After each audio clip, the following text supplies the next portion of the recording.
På en iskald vinterdag ankom Samir Norge, alene og langt hjemmefra. Han hadde forlatt alt han kjente i håp om å finne trygghet og en ny begynnelse. Men det han ikke visste, var at denne reisen skulle bli en av de største utfordringene i livet hans, fylt med både håp og hindringer som ville teste både hans mot og viljestyrke. Dette er historien om hvordan Samir, mot alle odds, fant sin vei i et fremmedland. Det var en kald vinterdag, da Samir satte foten i Norge for første gang. Han hadde forlatt alt han kjente og elsket i hjemlandet sitt, et sted som en gang var fylt med varme, familie og venner, men som nå var preget av krig og kaos. Nå sto han i et fremmed land, omgitt av snø og stillhet, med et håp om å finne en ny begynnelse. De første månedene var tøffe. Samir ble plassert i et mottakssenter, hvor han delte rom med andre som også hadde forlatt alt de kjente. Han følte seg alene, forvirret og usikker på fremtiden. Men han visste at hvis han skulle klare seg her, måtte han lære seg språket og forstå kulturen. Så snart han fikk muligheten, begynte han på norskkurs. Å lære norsk viste seg å være en større utfordring enn han hadde forventet. Språket var ulikt alt han tidligere hadde hørt, og grammatikken var komplisert. Men Samir var ikke typen som ga opp lett.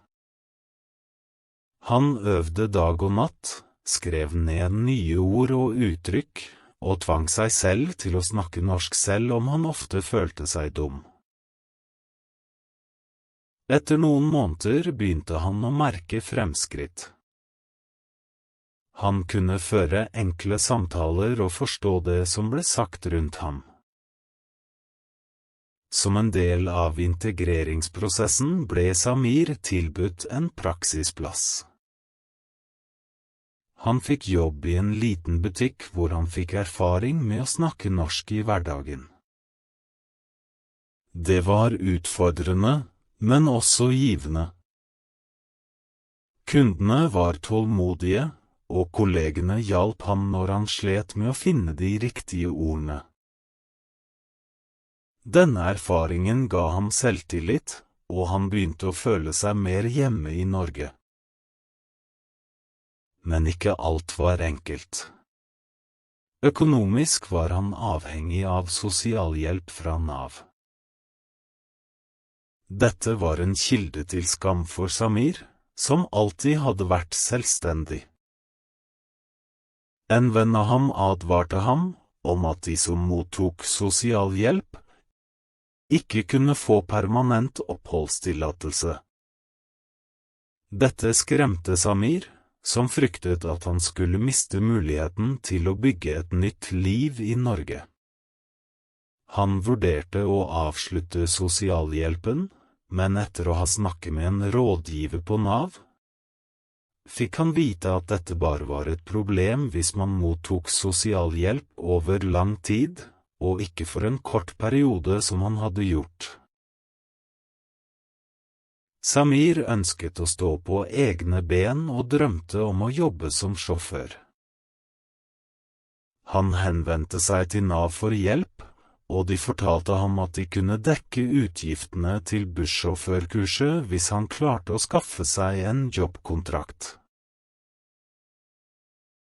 Heldigvis kjente Samir noen som jobbet i en transportbedrift, og han fikk arrangert en avtale.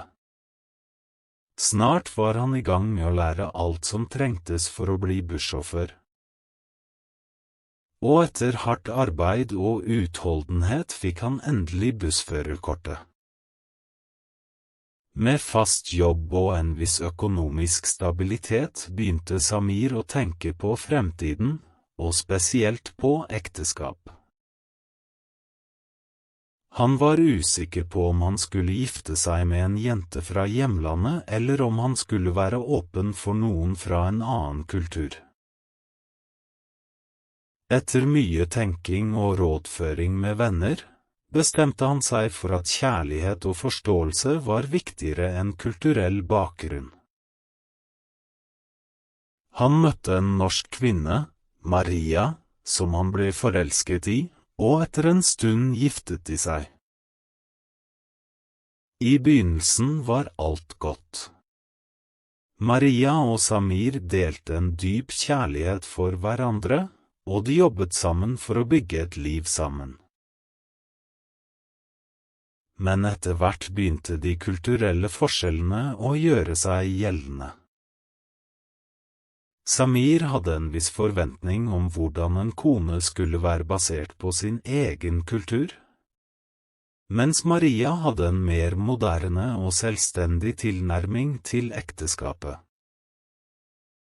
De oppdaget at de hadde ulike syn på alt fra hvordan man skulle dele opp husarbeidet til hvordan de skulle oppdra eventuelle barn. Diskusjonene ble hyppigere, og Samir følte seg stadig mer usikker på hvordan han skulle tilpasse seg.